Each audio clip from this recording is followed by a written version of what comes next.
आज की स्ट्रैटेजी को बेहतर तरीके से समझने के लिए सबसे पहले आप यहाँ पर चले जाइए। यहाँ पर आप लिखेंगे, इसको ध्यान से देखिएगा,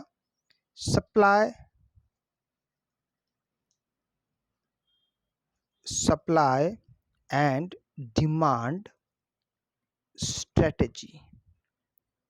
अब जैसे लिखते हैं सप्लाई एंड डिमांड, मैं आपको दिखा देता हूँ थोड़ा सा ताकि आप कंफ्यूज ना हो। यहाँ पे सबसे पहले ध्यान दीजिएगा, कई बार बहुत सारे लोगों की शिकायत होती है कि हमको मिलता नहीं इंडिकेटर। वो इसलिए नहीं मिलता है कि आप सही से टाइप नहीं करते, तो वहाँ पे थोड़ा गड़बड़ हो जाता है। आप सिर्फ इतना ही लिख देंगे, सप्लाई एंड डिमांड STR, इतना ही लिख देंगे तो आपके सामने एक यहाँ पे इंडिकेटर देखिए आप, ये चला आया, ये वाला जब आप इंडिकेटर देखते हैं सप्लाई एंड डिमांड स्ट्रेटजी, सबसे पहले हम इसको क्लिक कर लेंगे, फर्स्ट वाले को, ठीक है। इसको जैसे क्लिक करते हैं तो अब इस स्ट्रेटजी की खास बात ये है कि ये सिर्फ आपको कॉल्स देने वाले हैं कि मार्केट जब जब ऊपर जाएगा आपको सिर्फ तभी यहाँ पे चीज़ें दिखाई देगी, तभी आपको चीज़ें समझ में आएगा।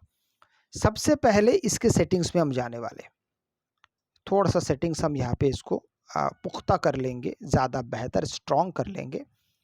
यहाँ पे 20 लिखा हुआ, इसको आप 30 कर दीजिए, बस इतना करना है। अब इतना हो गया, अब आगे का क्या, अब समझिए आगे का कैसे।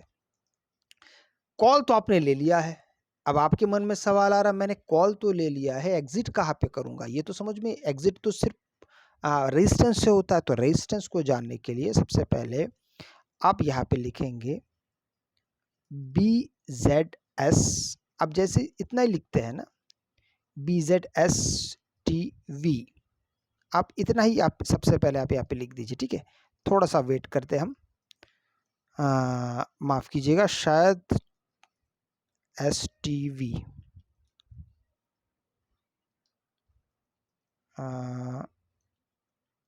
BZ, ये वाला देखिए, यहाँ पे BZS, ये वाला आप देखिए, सिर्फ 3 अक्षर आप लिखिएगा, ठीक है। इतना आप ध्यान में रखिए, BZS, इतना लिखने से आपके सामने ये एक इंडिकेटर चला आया, band zigzag trend follower strategy.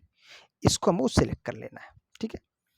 अब जैसे सिलेक्ट करते हैं, इसमें बहुत सारे आपको बहुत कुछ दिखाई दे रहा है, इसमें थोड़े से हमको संशोधन करना, थोड़ा सा यहाँ पे इसको क्लियर करना है। तो कैसे क्लियर करेंगे, सबसे इनपुट में है, इनपुट में जाने के बाद अब यहाँ पे 20 लिखा हुआ है। सबसे पहले हम देखते हैं कि ये 20 का अगर 30 होता है तो हम उसको रख लेंगे। 20 का 30 हो चुका है। अब आगे का क्या, अब आगे ऐसा होगा कि इसके बाद हमको थोड़ा सा इसके स्टाइल्स में जाना है, क्योंकि बहुत सारी यहाँ पे ऐसी चीज़ें जिसकी हमको ज़रूरत है नहीं है।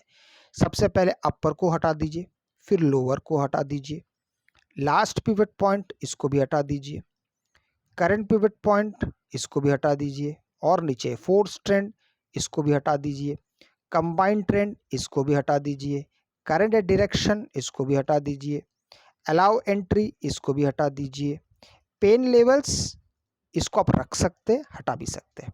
पेन लेवल्स क्या है, यहाँ पे जैसे आप देख पा रहे हैं ना, यहाँ पे जो आ रहा है, तो उसको हम रख लेते हैं, चलिए ठीक है, उसको रख लेते हैं। लाइंस आपकी मर्जी है, आप चाहे तो लाइंस को आप हटा सकते हैं, रख सकते हैं, ठीक है। तो मैं फिलहाल तो मैं इसको हटा देता हूँ। अब ट्रेड्स ऑन चार्ट्स में इसको भी हटा देता हूँ, ये जो है ना ट्रेड्स ऑन चार्ट्स, इसको मैं हटा देता हूँ। बस हमारा यहाँ पे सेटिंग्स पूरा हो गया है। अब हमें यहाँ पे चीज़ें आसान दिखने लगी है, चीज़ें समझ में भी आने लगी है। कैसे, यहाँ से हम एंट्री कर रहे हैं, यहाँ से जब मार्केट, हो सकता है ये यहीं पे आके रुक गया होगा और यही भी ये सिग्नल आ गया होगा, हम यहाँ से एग्जिट हो जाएंगे। फिर हम वेट करेंगे, फिर कॉल का वेट करेंगे, यहाँ से यहाँ तक पहुँचा, फिर हम एग्जिट हो जाएंगे, फिर यहाँ पे फिर आपको कॉल का एंट्री मिल रहा है, हो सकता है यहीं पे पुट आ गया होगा, हम हट जाएंगे। कुल मिला के ये वाले स्ट्रेटेजी में सिर्फ हम कॉल का ही वेट करेंगे। अब स्टॉप लॉस भी हिट होता है, इसके बारे में भी आपको तैयार रहना पड़ेगा। जैसे आपने यहाँ पे एंट्री लिया है, अब मार्केट यहाँ सीधा और नीचे चला आया, तो ये मत समझिएगा कि आपका स्ट्रेटेजी हर बार काम करेगा, कभी ना कभी तो वो तो आपको वो नुकसान तो कराएगा ही। तो ऐसे समय पे आपका स्ट्रेटेजी ये होना चाहिए कि अगर आपका स्टॉप लॉस अगर आपने लगाया है तो बहुत अच्छी बात है, अगर नहीं लगाना है तो अभी से शुरू कर दीजिए स्टॉप लॉस लगाना। कई बार होता है कि मार्केट यहाँ से नीचे आया, फिर थोड़ा ऊपर गया, फिर और नीचे आएगा, फिर ऊपर थोड़ा और नीचे। आप इंतजार करते रह जाएंगे कि मार्केट ऊपर कब जाएगा। इसलिए स्टॉप लॉस लगाना बेहद जरूरी है। अगर आपको वीडियो अच्छा लगे तो लाइक शेयर सब्सक्राइब जरूर कीजिएगा। आपसे मैं अगले वीडियो में मिलता हूं, तब तक के लिए जय हिंद।